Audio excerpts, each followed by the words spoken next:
अध्यक्ष जी, मैं आभारी हूं आपका कि आपने महामहिम राज्यपाल जी के द्वारा 23 मई को संवेद सदन में दिए गए अपने अभिभाषण पर धन्यवाद प्रस्ताव का जवाब देने के लिए मुझे अवसर दिया है।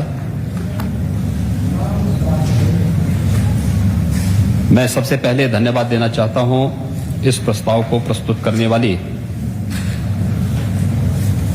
इस सदन की वरिष्ठ सदस्य डॉक्टर मंजू श्रीवास जी को और इसका अनुमोदन करने वाले माननीय सदस्य श्री साकेंद्र प्रताप जी को, जिन्होंने श्री राज्यपाल जी के अभिभाषण को यहां पर इस माननीय सदन के सामने प्रस्तुत किया। मैं धन्यवाद देना चाहूंगा सभी माननीय सदस्यों का और माननीय अध्यक्ष जी खासतौर पर आपका, क्योंकि अभिभाषण के दौरान जब महामहिम राज्यपाल जी यहां पर थी उस समय के दौरान छोड़ा उस 1 घंटे की अवधि को अगर हम तात्कालिक रूप से भूल भी जाएं तो शेष सदन में सभी पक्षों के माननीय सदस्यों ने इस चर्चा में भाग लिया।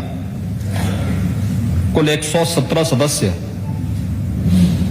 अब तक इस चर्चा में भाग लिए हैं, जिसमें सत्ता पक्ष के 67 माननीय सदस्यों ने और विपक्ष के भी हमारे 50 माननीय सदस्यों ने इस चर्चा में भाग लेकर के लोकतंत्र की इस पवित्र मंदिर की गरिमा को बढ़ाने का कार्य किया है। मैं इन सभी माननीय सदस्यों का हृदय से धन्यवाद देते हुए कृतज्ञतापूर्वक महामहिम राज्यपाल जी के प्रति आभार व्यक्त करता हूं, जिन्होंने 23 मई को इस सदन में आकर के अपने अभिभाषण के माध्यम से सभी निर्वाचित माननीय सदस्यों का अभिनंदन किया, अपनी शुभेच्छा दी। सरकार चूंकि दूसरा कार्यकाल अपना प्रारंभ की है तो पहले कार्यकाल की उपलब्धियों का भी उन्होंने उल्लेख किया। भारी कार्य योजना के बारे में भी सदन के माननीय सदस्यों को अवगत भी कराया। महोदय, यह अत्यंत महत्वपूर्ण है। माननीय सदस्यों ने बहुत सारी चीजें यहां पर रखी और खासतौर पर मैं धन्यवाद दूंगा, यहां पर नहीं है नेता प्रतिपक्ष अखिलेश यादव जी और अन्य हमारे नेता विपक्ष के अन्य सभी मान्य नेताओं का, जिन्होंने इस सदन में अपनी बातों को रखा। स्वाभाविक रूप से विपक्ष अपनी बात बोलेगा, सत्ता पक्ष के सदस्य अपनी बात को रखेंगे और इस दोनों के बीच से ही हमें एक रास्ता निकालना है। मुझे यहां पर कुछ माननीय सदस्यों को सुनने का अवसर प्राप्त हुआ था और नेता प्रतिपक्ष के पूरे भाषण को मैंने यहां पर पूरी शालीनता के साथ सुना। 1 घंटे का उनका जो भाषण था राज्यपाल महोदय जी के, उसमें उन्होंने अपनी उपलब्धियों और अपनी बातों को ज्यादा कहा।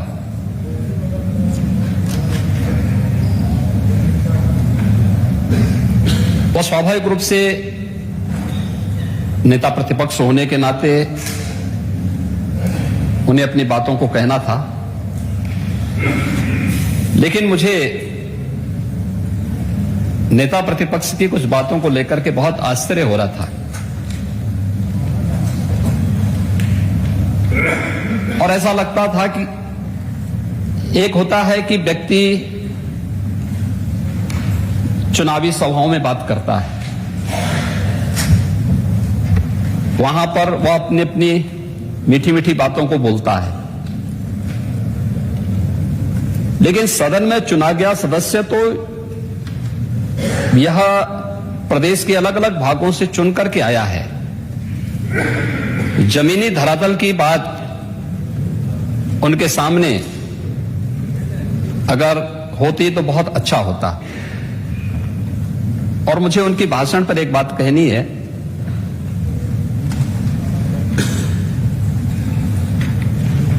कि नजर नहीं है, नजारों की बात करते हैं, जमी पे चांद सितारों की बात करते हैं।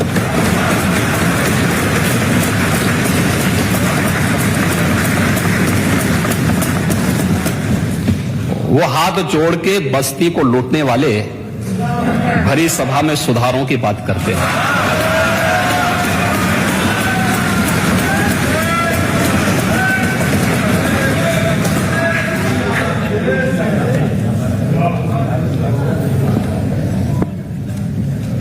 पूरा भाषण 1 घंटे का अगर आप देखेंगे, मुझे लगता है कि नया जनादेश प्राप्त सरकार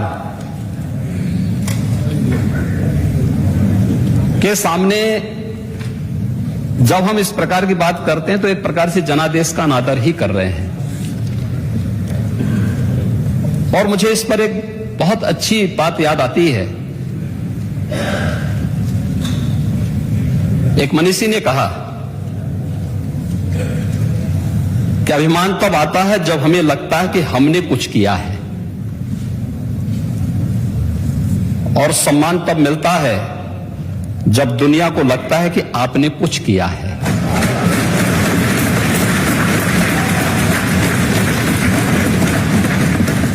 भारतीय जनता पार्टी और उससे जुड़े हुए सहयोगी दलों को जो जनादेश प्राप्त हुआ है, ये उसी सम्मान का प्रतीक है। जनता जनार्दन का आशीर्वाद प्राप्त हुआ। हमारे यशस्वी नेता श्री नरेंद्र मोदी जी के मार्गदर्शन और नेतृत्व में पूरे देश के अंदर हर एक चुनाव को हम लोग लड़ते हैं और उसमें जनता जनार्दन का आशीर्वाद हमारे कार्यों से प्राप्त होता है। कार्यों का ही उल्लेख यहां पर श्री राज्यपाल जी ने किया था और उन कार्यों पर चर्चा होती तो अच्छा होता। हम उस पर भी थोड़ा थोड़ा चर्चा करने का प्रयास करेंगे, लेकिन जनता जनार्दन के द्वारा प्राप्त जनादेश यह भारतीय जनता पार्टी नेतृत्व की सरकार के प्रति एक सम्मान है और जनता जनार्दन का आशीर्वाद है। हम ढिंडोरा पीट पीट करके ये नहीं कहते थे कि हमने मेट्रो चला ली, हमने एक्सप्रेसवे बना लिया, हमने एयर कनेक्टिविटी दे दी। जनता जानती थी कौन शिलान्यास कर रहा है, कौन उद्घाटन कर रहा है, कौन राशन दे रहा है, कौन अपराधों को नियंत्रित कर रहा है, कौन निवेश को ला रहा है, कौन नौजवानों को रोजगार दे रहा है। ये जनता जनार्दन जानती थी और इसीलिए जनता जनार्दन ने भी तमाम अफवाहों को दरकिनार करते हुए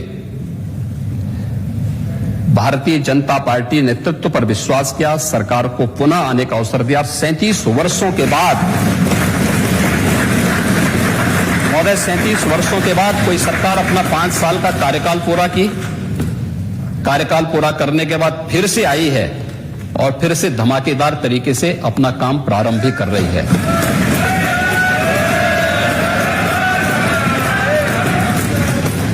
ये चीजें सरकार के जनादेश को बताती है और महामहिम राज्यपाल जी ने यही कहा। मैं यहां पर एक उदाहरण प्रस्तुत कर रहा हूं। उत्तर प्रदेश के अंदर, उत्तर प्रदेश देश की आबादी का सबसे बड़ा राज्य है, लगभग 25 करोड़ की आबादी है उत्तर प्रदेश की। और इतने बड़ी आबादी का राज्य, हर एक सरकार ने अपने समय में जरूर कुछ प्रयास किया होगा, लेकिन उन जन आकांक्षाओं का प्रतीक आखिर हम क्यों नहीं बन पा रहे थे? जो उत्तर प्रदेश की आवश्यकता थी। और राज्यपाल महोदय ने इसी बात का उल्लेख किया कि 37 वर्षों के बाद पुनः जनादेश प्राप्त होना तो कोई सामान्य बात नहीं, असामान्य बात है। हम जीते तो अच्छा है, और बीजेपी जीत जाए तो साहब ईवीएम में गड़बड़ी कर दी गई। ये कब तक आप वो करेंगे? ये तो जनता जनार्दन का अनादर है। और महोदय यही नहीं, इस दौरान हमारी सरकार ने 2017 में स्थानीय निकाय के चुनाव संपन्न किए थे, कोई हिंसा नहीं हुई। हमें लोकसभा का चुनाव करने का अवसर प्राप्त हुआ था 2019 में, 7 चरणों में चुनाव हुए थे, कहीं हिंसा नहीं हुई। 2021 में पंचायत चुनाव संपन्न हुए थे, 8 लाख से अधिक प्रतिनिधि चुने गए, शांतिपूर्ण तरीके से चुनाव हुए। 2022 में शांतिपूर्ण तरीके से विधानसभा के चुनाव भी संपन्न हुए, कोई आरोप प्रत्यारोप नहीं। चुनाव में हर दल अपनी बात को रख सकता था, कह रहा था, लेकिन चुनाव शांतिपूर्ण तरीके से हुए। लेकिन यहां पर चुनाव के दौरान समाजवादी पार्टी का समर्थन करने के लिए वेस्ट बंगाल से भी एक दीदी आई थी। और क्या स्थिति थी बंगाल में? विधानसभा चुनाव के बाद जो टोटल इंसिडेंट हुए थे वहां पर, पोस्ट पोल वायलेंस 12,000 घटनाएं घटित हुई थी।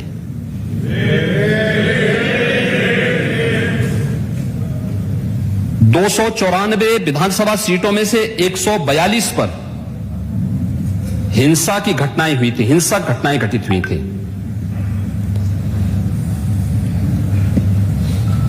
और यही नहीं, 25,000 बूथ प्रभावित हुए थे। भारतीय जनता पार्टी के 10,000 से अधिक कार्यकर्ता शेल्टर होम में जाने के लिए मजबूर हुए थे। 57 कार्यकर्ताओं की निर्मम हत्या हुई थी। 123 से अधिक महिलाओं के साथ अमानवीय अत्याचार हुआ था और 7,000 से अधिक कंप्लेंट भी रजिस्टर्ड हुई थी। ये स्थिति थी वहां की। वेस्ट बंगाल की आबादी उत्तर प्रदेश की आबादी की आधी आबादी है, और उत्तर प्रदेश में चुनाव के दौरान भी और चुनाव के बाद भी कोई हिंसा नहीं हुई। ये उत्तर प्रदेश की कानून व्यवस्था का एक उदाहरण है।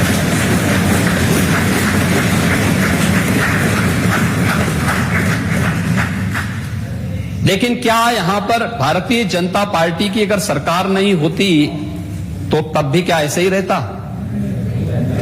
नहीं होता, क्योंकि हम लोगों ने, हमें हमारा नेतृत्व एक ही बात के लिए हमेशा आगाह करता है कि मिशन हमारा केवल सत्ता प्राप्त करना नहीं, हमारा मिशन देश होना चाहिए। देश के हित के लिए कार्य करना, और देश के लिए हित के लिए कार्य करने के लिए भारत ने संसदीय लोकतंत्र को अपनाया है, तो संसदीय लोकतंत्र की भावनाओं का सम्मान भी हमें करना होगा। उन संसदीय भावनाओं को सम्मान करके हमें आगे बढ़ना होगा, और उन भावनाओं को लेकर के यहां पर लगातार कार्य होता है। उन्हीं मुद्दों को लेकर के हम लोग चलते हैं। उन्हीं भावनाओं को लेकर के सम्मान भी दिया जाता है, वही कार्य होते हैं। और यही कारण था मार्च 17 में जब भारतीय जनता पार्टी नेतृत्व की सरकार प्रदेश में बनी थी, तो प्रदेश में सरकार बनने के बाद से कार्य प्रारंभ हुए थे। हमने कार्य किया। डबल इंजन की सरकार ने डबल और ट्रिपल स्पीड से काम किया, उसके परिणाम भी आए। ईज ऑफ डूइंग बिजनेस में हम रैंकिंग में भारी सुधार हुआ। ईज ऑफ लिविंग के लक्ष्य को प्राप्त करने में हमें सफलता प्राप्त हुई। हम लोगों ने हर एक फील्ड में काम करने का प्रयास किया। यहां पे उंगली उठाई गई, खासतौर पर पुलिस के बारे में। क्या ये सच नहीं कि 2017 में 2016-17 तक दुनिया का जो सबसे बड़ा सिविल पुलिस बल है, उसमें 1.5 लाख से अधिक पुलिस के विभिन्न पदों के स्थान खाली पड़े हुए थे, और वे सभी खाली पड़े हुए थे। हम लोगों ने पुलिस की भर्ती की प्रक्रिया को पारदर्शी तरीके से संपन्न किया। बल्कि उसके बाद भी, क्योंकि जिन लोगों की भर्ती पहले हुई होगी वे रिटायर भी हुए होंगे, अब तक 1,54,000 पुलिस की भर्ती की प्रक्रिया को पारदर्शी तरीके से संपन्न किया गया, जिसपे पहले सुप्रीम कोर्ट ने रोक लगाई थी। उत्तर प्रदेश में 2017 से लेकर के जब भारतीय जनता पार्टी नेतृत्व की सरकार आई, तो उस प्रक्रिया को हम लोगों ने शांतिपूर्ण तरीके से, पूरी स्वच्छता और पारदर्शी तरीके से संपन्न किया। 1,54,000 से अधिक पुलिस की भर्ती को संपन्न भी किया, और भर्ती को संपन्न करने के बाद वहां पर ट्रेनिंग की क्षमता को हम लोगों ने तिगुनी किया है। जो पुलिस भर्ती में केवल भर्ती नहीं होना है, भर्ती होने वाले रिक्रूट हैं उनकी ट्रेनिंग को भी उसी क्षमता के साथ आगे बढ़ाना था। 3 गुनी क्षमता की गई। पैरामिलिट्री और मिलिट्री के ट्रेनिंग सेंटर भी लिए गए, और ट्रेनिंग सेंटर में फिर इस कार्यक्रम को आगे बढ़ाने का काम किया गया। व्यापक रिफॉर्म किए गए। पहली बार प्रदेश में 4 पुलिस कमिश्नरेट बने हैं। उत्तर प्रदेश के अंदर एसडीआरएफ का गठन हुआ, एसएसएफ का गठन हुआ, स्पेशल सिक्योरिटी फोर्स, उसका गठन किया गया। उत्तर प्रदेश ने मात्र 2 साइबर थाने थे, हर एक रेंज में एक साइबर थाने का गठन हुआ। सेफ सिटी के अंतर्गत सभी स्थानों पर जितने भी हमारे बड़े शहर हैं, 17 नगर निगम हैं, इन सभी 17 नगर निगमों को आईपीएमएस के साथ जोड़ते हुए सेफ सिटी की कार्रवाई को आगे बढ़ाने का कार्य हुआ। और लखनऊ में उत्तर प्रदेश फॉरेंसिक इंस्टीट्यूट की स्थापना की कार्रवाई को भी हम लोगों ने आगे बढ़ाया। उत्तर प्रदेश के अंदर कानून व्यवस्था की स्थिति को बेहतर बनाने के लिए कभी पीएसी बल की बड़ी भूमिका होती थी। एक साजिश के तहत 54 कंपनियां समाप्त कर दी गईं, उसका गठन ही नहीं होने दिया। पीएसी होती तो क्या मुजफ्फरनगर में महीनों तक कर्फ्यू रहता?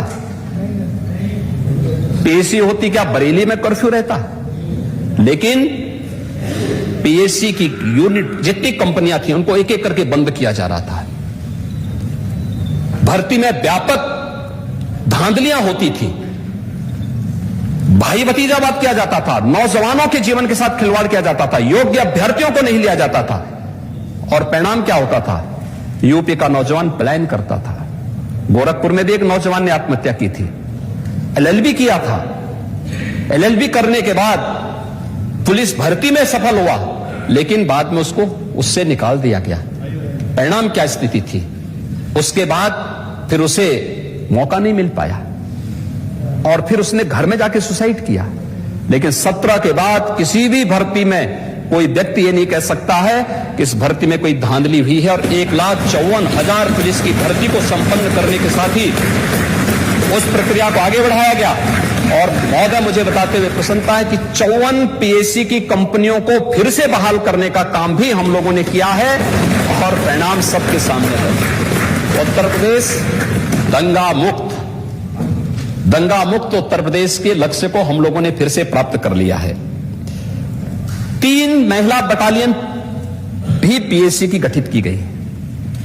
तीनों के गठन हम लोग कर चुके हैं। उनकी अवस्थापना सुविधाओं का निर्माण का कार्य युद्ध स्तर पर आगे बढ़ रहा है। यह पहली बार हो रहा है जब मातृशक्ति को सम्मान दिया जा रहा है। और यही नहीं, जो पुलिस बल की हमने भर्ती की, इसमें 20% बेटियों को भी हम लोगों ने भर्ती करने का काम किया है। वे अपनी सेवाएं भी दे रहे हैं, लेकिन साथ साथ पुलिस बल के अवस्थापना सुविधा के लिए भी आजादी के बाद जो कार्य होना चाहिए था, पहली बार 17 से 22 के बीच में वह कार्य होते हुए दिखाई दिए हैं। पुलिस सुधार का व्यापक परिणाम सामने आया है। हम लोगों ने रिफॉर्म ही नहीं किए, हमने इसमें टेक्नोलॉजी का भी इस्तेमाल उनको किया है और हर एक स्तर पर। और आज पुलिस की छवि पर इसका असर पड़ा है। जो मैं कह रहा था कि जब हमें अहंकार होता है तो हम कहते साहब हमने ये काम कर लिया, लेकिन जब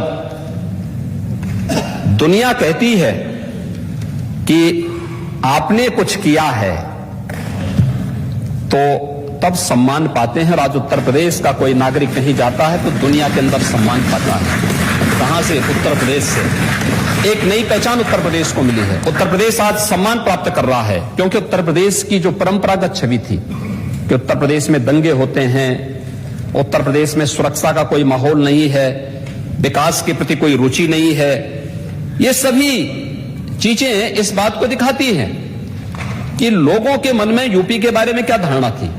लेकिन उत्तर प्रदेश ने इस धारणा को बदला है और उसका परिणाम है कि उत्तर प्रदेश आज एक नई राह पर आगे बढ़ा है। आज उत्तर प्रदेश हर एक फील्ड में आगे बढ़ रहा है, तेजी के साथ आगे बढ़ रहा है। और इसीलिए आज यहां पर जो बातें यहां पर हम करने के, यहां पर जो आज आए राज्यपाल जी के भाषण पर बात करने के लिए आए हैं, महोदय मुझे इसी पर यह बात कहनी थी कि उत्तर प्रदेश ने पुलिस भर्ती के कार्यक्रम के साथ, पुलिस रिफॉर्म के साथ, पुलिस को टेक्नोलॉजी से वेल इक्विप्ड करने के बाद जिस कार्रवाई को आगे बढ़ाया है, आज उसका परिणाम हमारे सामने, हर एक फील्ड में इसका परिणाम भी देखने को मिल रहा है। हमारा युवा क्या स्थिति थी 2015-16 में वहां हम टैबलेट बांटेंगे, क्या उन युवाओं को टैबलेट मिल पाया था? नहीं मिल पाया था। आज हम दे रहे हैं, बच्चों को टैबलेट भी दे रहे हैं, स्मार्टफोन भी दे रहे हैं। और मैं सभी पक्षों के सभी माननीय सदस्यों से कहूंगा, मैं धन्यवाद दूंगा शिवपाल जी को कि उन्होंने भी अपनी विधानसभा सीट पर जाकर के युवाओं को वहां पर टैबलेट और स्मार्टफोन का वितरण किया। और भी अन्य माननीय सदस्य भी वितरित करें। उनके विकास की सभी जगह गए हैं, पहल करना पड़ेगा। 1 करोड़ युवाओं को भी वितरित किया जा रहा है। हर स्नातक प्रास्नातक युवाओं को टैबलेट और स्मार्टफोन वितरित होने की प्रक्रिया के साथ जुड़ा है। 12.5 लाख युवाओं को अब तक दिया जा चुका है।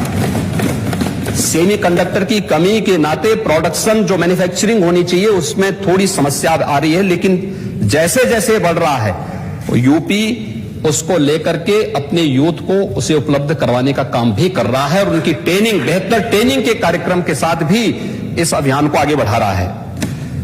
5 लाख सरकारी नौकरी भी उत्तर प्रदेश के अंदर इस दौरान उत्तर प्रदेश के नौजवानों को दी गई। कोई नहीं कह सकता कि इसमें कोई भाई भतीजावाद हुआ हो, कोई नहीं कह सकता है। और विभागों ने उन्हें नियुक्ति पत्र सौंपे हैं। पारदर्शी तरीके से इस कार्यक्रम को आगे बढ़ाया है। 1 करोड़ 61 लाख नौजवानों को रोजगार भी उपलब्ध करवाया गया और 60 लाख स्वरोजगार का भी सृजन उत्तर प्रदेश के अंदर केंद्र और राज्य की विभिन्न योजनाओं के माध्यम से हुआ। और इन सब के साथ साथ उत्तर प्रदेश के नौजवानों के सामने आज पहचान का कोई संकट नहीं हो, कहीं जाता है सम्मान के साथ, दुनिया उन्हें देखती। कहां से? उत्तर प्रदेश से। नए भारत का नया उत्तर प्रदेश, और नए भारत के इस नए उत्तर प्रदेश के लिए यह जनादेश प्राप्त हुआ है।